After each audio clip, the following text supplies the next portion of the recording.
Welcome, adventurer. You're about to die and we salute you. What? For those about to die, we salute you. Oh. For those about to die. That's right. I just thought of that. No, continue. Continue reading. So anyways, before I was so rudely interrupted, The Age of Decadence is a very different game from what you're used to. Fire! We salute you. Its world is harsh and unforgiving, and it really doesn't take much to end up dead. In fact, it's painfully easy, especially if you try to play the game the way you normally play RPGs. So what I'm reading from that is that they are fully endorsing the murder hobo ways. The exact opposite. Oh. They are saying that if you try to do what you normally do in RPGs, whether that's just like go out and just get into these fights and stuff like that, you will end up dying. I have some experience with this game. And you will die. I have some experience. I have some experience with this game. That's why I'm playing and not you. Oh. But, yeah, like, way you normally play RPGs when you play Okay, that's why I just read up to that normally play RPGs. The next part is rather important. When you roleplay a mighty hero who's able to handle any challenge. Now, I mean, with Kenshi, we played that and we didn't have the mighty hero who could handle anything, but I still murdered hoboed my way through that. Well, that's because Kenshi works a little bit differently, because if you get the shit beat out of you in Kenshi, you get stronger and stronger. That's a skill-based system. Yeah, this one's just kind of... This one's a level-based system. You'll have to level up your character to get to that part, and for you to level up, it's extremely hard in a lot of ways. Okay, so... Or gain skill points in certain ways. In this game, combat is always extremely dangerous. It is the hardest way to handle quests and progress through the game, and even a couple of thugs can easily put an end to your adventure. Keep in mind that you're not expected to beat every fight you're offered. There is no shame in walking away if your character isn't a killing machine. So I'm guessing that means you're going to make it a killing machine, right? Yeah, I'm gonna start off with the Boatman of the Sticks, which is an assassin's guild in this game. Oh, I think I like that. Optional fights are usually the hardest, so don't jump at the first opportunity to be brutally murdered. It's not linear, and it's not about killing people. Be aware that many people will not hesitate to lie to you, steal from you, or betray you should they see fit. Use your head, be careful what you say, and always look out for yourself because no one else will. Yeah, good introduction. I'm not going to go into training. I'm just going to start the game. Yeah, because we've never played it before. No, I've played it. Nope. Not anymore, you haven't. So, all your experience, gone. It doesn't matter anymore. Should we be the Boatman of the Sticks assassin? Do you want to do that? Yes. What should we name this guy? Stabby McStabface? Lorica Stabson. I'll name him Lorica Stabson. I think you already had that name picked out. I didn't. I just thought of it. I wish I did. Okay then. So, character customization. Oh, that nose. Yeah, very Jewish. Is there a way we can change the nose? Man, dude, that's kind of mean. You think he wants to change his nose? Yes. I'm sure he does, but he can't. I think he's tired of birds flying in there. Okay. Yeah, there's words here. Oh, who cares about those words? Yeah. So this thing's already pretty much set up, like the attributes they set up. We don't need intelligence. They automatically set up the stats for us and stuff like that just to make it easier on us. So if we reduce the charisma, will that mean that his nose gets bigger? I wish. That's actually hilarious. In fact, I'm going to reduce his charisma too. What is the reaction bonus? Because I don't know. I don't know. Where would it say that? Reaction bonus. Oh. Influences the non-combat skill points pool during character generation. And determines reaction and reputation modifiers. It is frequently checked in dialogues. They rip open your character and check these values. This is civil skills. Okay.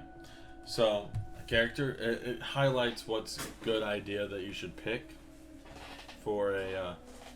For an assassin? Assassino, I believe. So, I'm going to go with Dagger, Dodge, Critical Strike. I'm leaving those 5 points, if I can. Sneak, and Alchemy. I'm not going to take Impersonate, because I don't really... Our charisma is fairly low anyways. Yeah. Well, if we reduce the charisma as it is now, is the game smart enough to take those points back away? Oh. Yeah.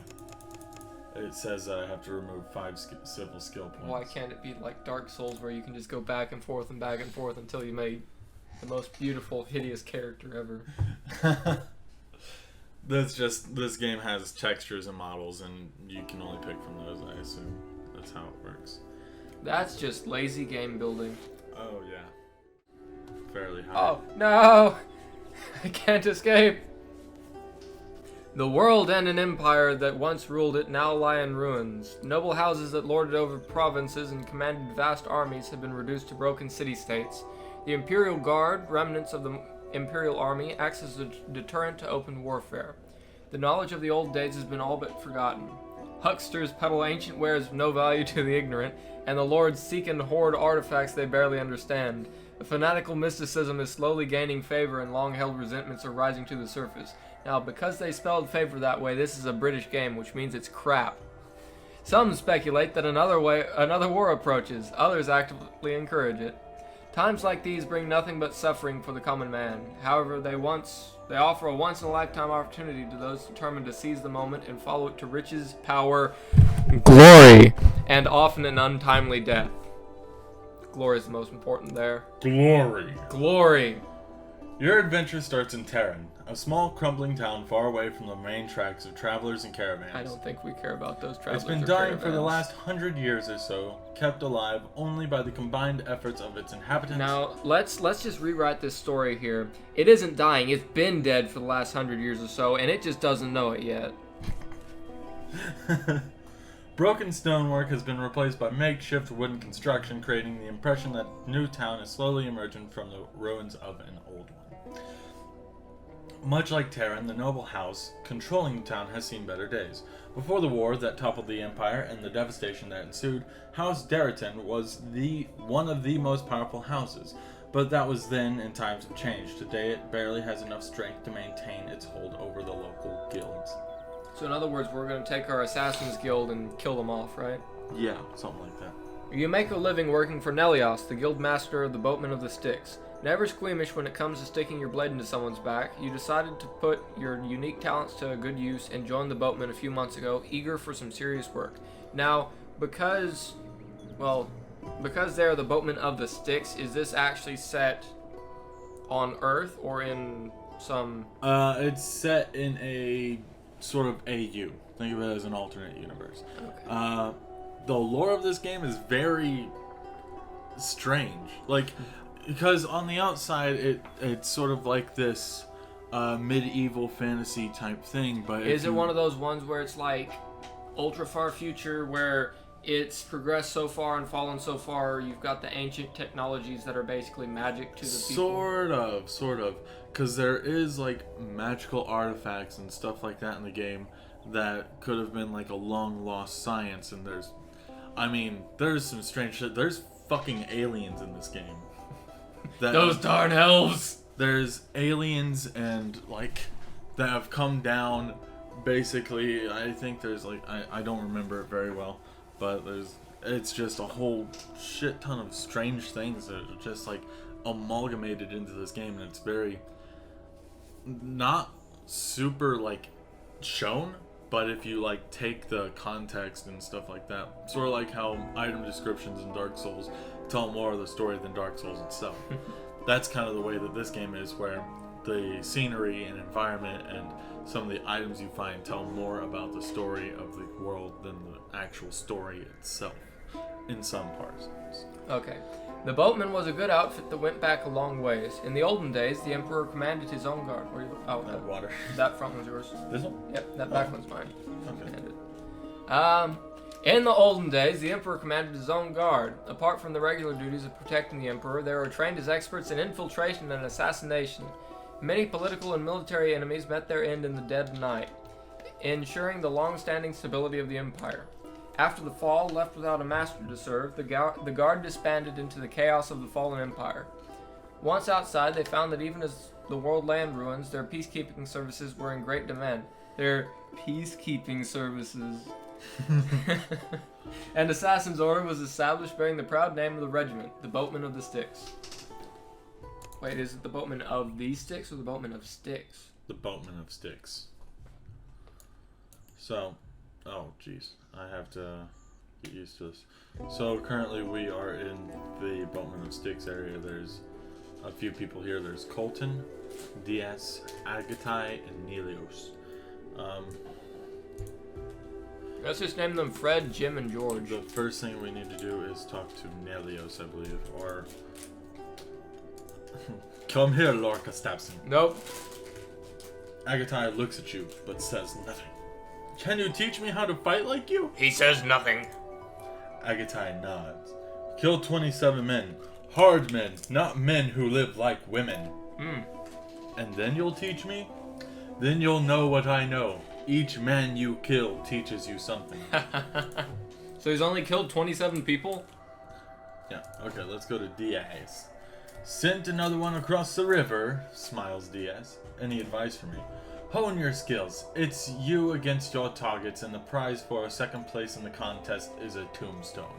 Remember that and hone your skills every chance you get. It doesn't take much to kill a man. It's a lot harder to kill 3 and still have enough staying power to take care of the 4th. My hardest fight was against a 14-year-old kid. I offed his paw quietly, but his bodyguards surprised me. When I was done with them, I was barely able to stand. Then this kid walks in. The fight must have woken him up. He takes one look at his paw lying there with his throat cut from ear to ear, grabs his sword from the floor, and runs at me, yelling something. He could have had me, but he slipped on the blood and I nailed him to the floor. I like the way that said. Just nailed him to the floor. Yeah. These people, they're great people. I love them. Salt of the earth. This is Colton. Greetings, says Colton with a slight bow. Are you interested in science or merely fascinated by bright lights? A bit of both. Can you teach me anything? I can't teach you what you already know, says Colton, smiling apologetically. But I can certainly share my humble supplies with you. He gives you some Katara leaves, several cassava roots, a rare quicksilver root, and a vial containing a rather potent mix of liquid fire. So because we have skill... Liquid fire. He gave us some liquor. Yeah, so because we have, you know, what do you call it? Fucking skills in alchemy, he just gave us some stuff to basically do some alchemy. Here's some stuff. And we have liquid fire, which does 8 to 12 damage. That's a lot of damage. Yeah. I'm going to put that in my belt bag. And put on this hood. And now we go talk to Nelios. For he is the one to talk to. What are you doing? What are you doing? Do you want to do Nelios? Nelios the god. Cookie. Cookie. Cookie. Do you want cookie? I'm sorry. Nelios, the guildmaster of Terran's assassins, always smiled. He smiled when he talked to people, So as if he just told a good joke. And he smiled when he had to kill, which in his mind was a joke life played on his victims. Since the dead are good at keeping secrets, few people thought of Nelios as an assassin. And the general consensus was that Nelios was strictly an administrator of the guild, rather than someone who killed for a living. Perfect timing, Lorica Stepson. I've got a contract on a merchant who just arrived this morning. His name Gracious. I'm sorry. Go ahead. Do you want to do his voice? Okay. His name is Gracious, and he's staying at the inn. He should be dead before morning. The Commercium, the Merchants Guild, has a special request. Before you kill Gracious, tell him the Commercium wishes to remind him that he's still not welcome in this town. Ow. 50 Imperials you'll be paid, 10 now and the rest upon completion. Any questions? Only 50?